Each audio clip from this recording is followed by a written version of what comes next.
এটা হলো মাইক্রোটেক JMSW3500 মডেলের। তো এটা কমপ্লিট। তো এই সার্কিট আমাদের 3.5 কেবি 4 কেবি এর সার্কিট আমাদের কাছে অ্যাভেলেবেল আছে।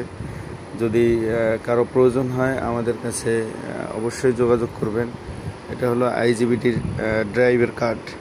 আইজিবিটির ড্রাইভের কার্ড আছে। তো এখানে আইজিবিটি নষ্ট হয়ে যাওয়াতে আমরা এটা রিলে দিয়ে কাজ করা হয়েছে আর কি, টেম্পোরালি। এটা এখন আপাতত নাই, এর জন্য এইভাবে করা হয়েছে। তো এখন মেশিন রানিং চলতেছে।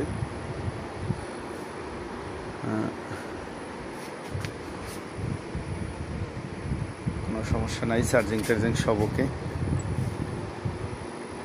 এটা সমস্যা ছিল ওভারলোড, সমাধান করা হয়েছে এখন।